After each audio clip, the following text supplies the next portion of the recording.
What if I told you that in the United States, nearly 1 in 8 children are born as twins, but not all of them survive their first night? What happens to the memory of a sibling who never made it home, yet somehow never left? And what if the family refuses to bury that absence, instead raising their child as if the twin still lived beside them every single day? This isn't just a story about grief. It's about a house where one side of the bedroom was forbidden, a toothbrush no one dared to touch, and a crib that was always kept warm as if something, or someone, was still sleeping there.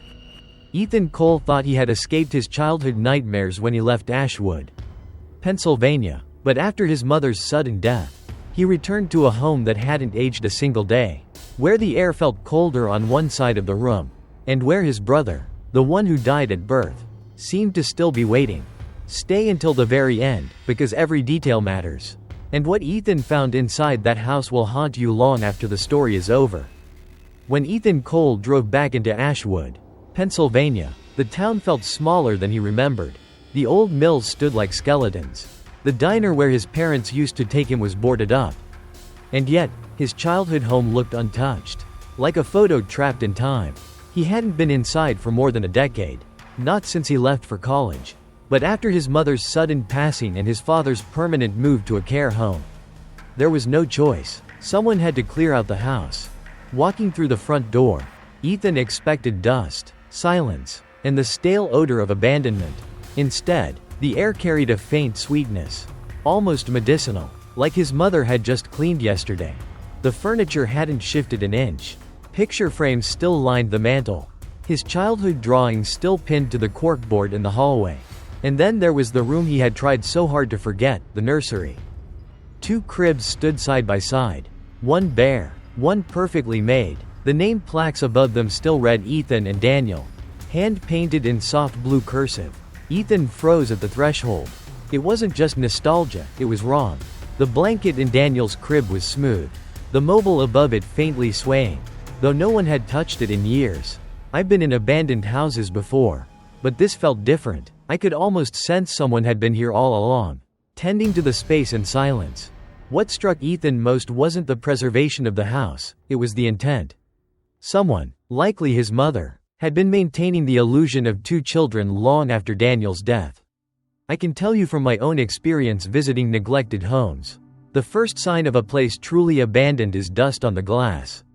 But here, the glass gleamed. Even the stuffed bear in the corner had been moved recently, as if repositioned for comfort. And as Ethan stood in that doorway, I think he realized what you and I might have felt too. This wasn't a house waiting to be emptied. It was a house waiting for its missing son to return. That was only the beginning, because the longer Ethan stayed, the more he remembered the strange rules of that house, rules that were never meant to be broken. When Ethan stepped deeper into the nursery, it wasn't just the cribs or the old paint that unsettled him, it was the memories that came rushing back. His mother had always enforced rules. They weren't the kind of rules kids usually complain about, like bedtime or no dessert before dinner. These were stranger, more rigid. Ethan was never allowed to cross the invisible line down the middle of the bedroom carpet. One half belonged to him, the other half to Daniel, the twin who had died at birth. His mother insisted the space had to remain untouched. Ethan could play with his toys on his side, but if a ball rolled over into Daniel's, he had to place it back exactly where it landed.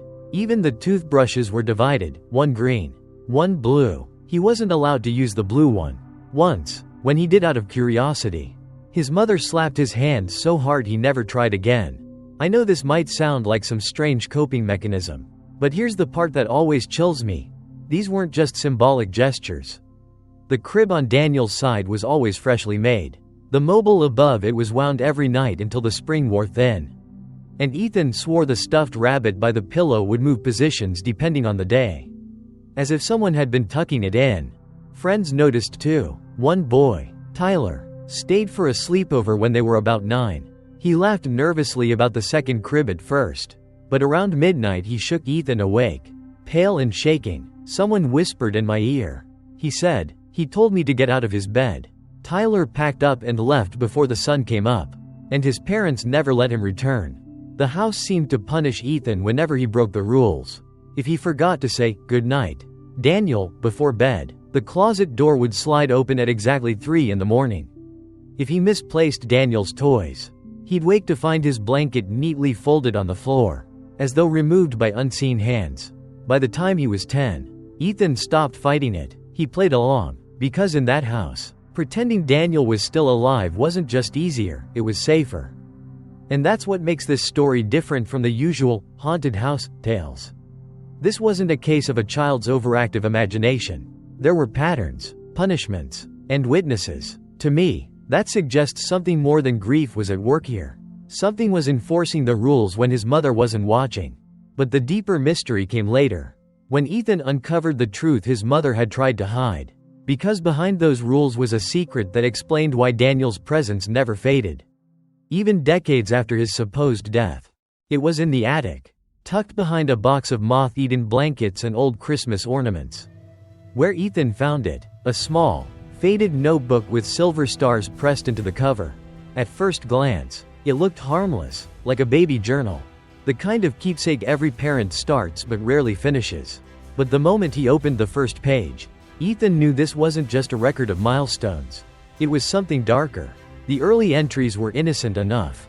His mother wrote about feeding times, lullabies, and how Daniel only sleeps when Ethan is near. But as the pages went on, the handwriting shifted, curves became jagged, letters pressed too hard into the paper, like her hand was trembling as she wrote. She described how Daniel refused to eat unless Ethan was in the room, how he screamed whenever Ethan left. One entry simply read, "He scratches the door when I'm alone. I know it's him. I can hear the nails." I've seen plenty of grief journals before, people writing letters to the dead, trying to keep them alive on paper.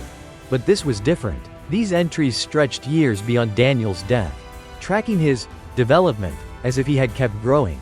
There was even a section marked first day of school. But the lines were blank except for one chilling sentence: "He doesn't want other children around."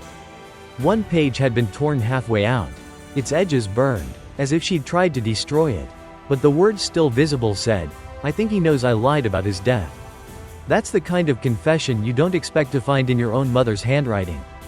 Ethan flipped to the back and found something else slipped between the pages, a photocopy of a hospital record from Philadelphia General. According to the official file, Daniel had been declared stillborn at 2:14 a.m. but paperclipped to it was a photograph, 2 infants in a bassinet. Timestamped 5 hours later, one crying, one motionless, lips parted just enough to suggest breath. This is where I pause and ask myself, how do you explain that? Was it a mistake in hospital paperwork? Or something his mother had staged? Or could it be proof that Daniel hadn't fully left? That his presence had remained tethered somehow? For Ethan, the effect was immediate. Reading those words, holding that photo, suddenly the rules of the house made sense. His mother hadn't just been grieving, she had been living with something. Feeding it, recording it, protecting it, and maybe even fearing it. But if Daniel's existence was more than just memory, then the house itself wasn't just haunted by grief. It was haunted by something alive enough to leave scratches, to move toys, to whisper in children's ears. And that truth would become undeniable the night Ethan found the tape labeled "Bedtime" in the bottom of an old shoebox, half buried under insulation and dust. Ethan discovered a cassette tape. On the label, in his mother's neat handwriting, was a single word: bedtime. He carried it down to the nursery, sat cross-legged between the 2 cribs, and pressed play on the clunky cassette player. At first, it was comforting. His mother's voice, warm and steady, reading Goodnight Moon the same way she had when Ethan was small. For a moment, it almost felt safe. But then another voice joined in, higher pitched, not a baby's cry, but the lisping cadence of a young child. Ethan recognized it instantly. It was his own voice from years ago. Except the words didn't match the story. The child's voice whispered, "I don't like the rabbit." A pause. Then, "Can I keep him instead?" The hair on the back of Ethan's neck rose when the voice added, almost playfully, "Good night, Ethan. Here's the thing. Voices on old tapes can warp. They can crackle and distort. But this wasn't distortion. This was a conversation." His mother never stopped reading, never acknowledged the interruptions, as if she couldn't hear them at all. To her, there had only ever been one child in that room. But on the tape, there were clearly 2. I've listened to paranormal recordings before. EVP sessions where people claim to hear whispers and static. Most of them are vague, easy to dismiss. This wasn't like that. This was sharp, intentional, undeniable. As the story ended, the tape fell silent. For a moment, only the faint creak of crib springs and the shuffle of fabric could be heard. Like someone was moving under the covers. Then, his mother's voice returned, soft and coaxing. "Say good night to your brother." A beat of silence. Then the child's voice responded, clear as day. "Good night, Ethan." When the tape clicked off, the room seemed to exhale. Ethan sat frozen, staring at the mobile above Daniel's crib. It was turning slowly, though no breeze stirred. And that's when it hit him, whatever Daniel was. He didn't just exist in memory or in his mother's grief. He was still here, speaking, listening, waiting. And if the echoes of Daniel's voice could be captured on tape, what would happen when Ethan finally faced him in person? That night, Ethan found himself staring at Daniel's crib longer than he meant to. The paint was chipped at the edges. The thin mattress sagged in the middle. And the stuffed rabbit in the corner sat upright as though waiting. He told himself it was just furniture. Just wood and fabric and memories. But there was a pull. Like the house was daring him to cross the line his mother had drawn all those years ago. So he did. Slowly, he stepped over and lowered himself into the crib. The mobile brushed against his shoulder, its faded animals spinning with a soft creak. Ethan lay flat, arms crossed, whispering under his breath, "See? Nothing here, just a bed." For a few seconds, it was true. And then, everything shifted. The air grew tight, the light seemed to dim. When Ethan opened his eyes again, he wasn't in the crib anymore. He was curled up on the floor of the hallway closet. The door was latched from the outside. He could smell damp wood, mothballs, and something sharper, iron, like old blood. Panic rose in his throat as he shoved against the door.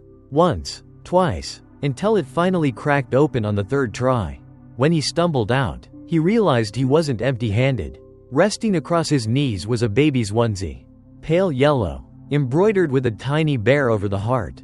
The fabric was brittle with age, but it carried a scent that turned Ethan cold. Powder, dust, and something faintly rotten. He hadn't brought it in with him.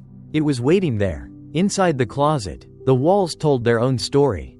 Deep scratches ran down the wood, some shallow like a child dragging fingernails, others carved deep. Desperate, Ethan traced one with his finger and felt a splinter catch his skin. These weren't the marks of furniture shifting or years of wear. They were clawed by something alive, or something trying to be. I think this is the point where you stop chalking it up to just memories or grief. Because objects don't relocate themselves. And closets don't lock themselves from the outside. And if you've ever seen claw marks like that, real gouges, not surface scratches, you know they don't happen by accident.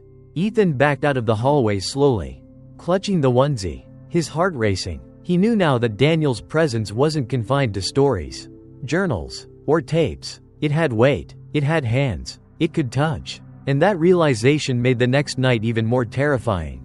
Because Daniel wasn't going to stay hidden forever. On his final night in Ashwood House, Ethan tried to sleep in the guest room, but the sound drew him back to the nursery. A cry, sharp, raw, like an infant gasping between sobs. He froze on the staircase, every instinct screaming at him to turn around. But he didn't. Step by step, he followed the sound to the room he had feared his entire childhood. When he opened the door, the crying stopped instantly. The silence was worse. The blanket in Daniel's crib was thrown aside. The stuffed rabbit toppled on the floor, as though something had thrashed in frustration. The mobile spun slowly, creaking with each turn, though the air was still. I've been in plenty of abandoned rooms before, but there's nothing more unsettling than movement without cause. You can tell yourself it's the wind, or the house settling, but in that moment, Ethan knew better.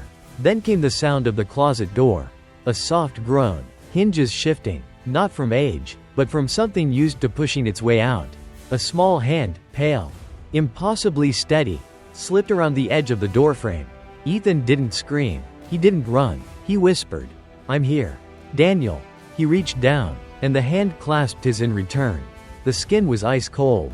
Too cold to be living, but too solid to be a dream. For a moment, all the house seemed to exhale. The toys lay still. The air warmed slightly. The crying stopped, and Ethan understood. His mother had been right. Daniel didn't want vengeance. He didn't want pity. He just wanted his brother. But the peace didn't last. From behind the closet door, more fingers began to curl around the wood. Not one hand, several. Tiny hands, reaching, grasping, pulling. And from the dark came a chorus of whispers. Voices layered and overlapping, all murmuring the same words. Now we're complete. The next morning, the nursery was silent. Dust floated in the sunlight. The crib neatly made. No footprints. No signs of disturbance. Neighbors swore they saw Ethan's car still in the driveway that night. But by morning it was gone. The only thing left was the faint glow of the nursery light, still burning in the window. And maybe that's the truth of Ashwood House. Some absences never stay empty. Sometimes, what we think of as grief becomes something else, something that lingers, waiting to be acknowledged. Ethan learned that the hard way.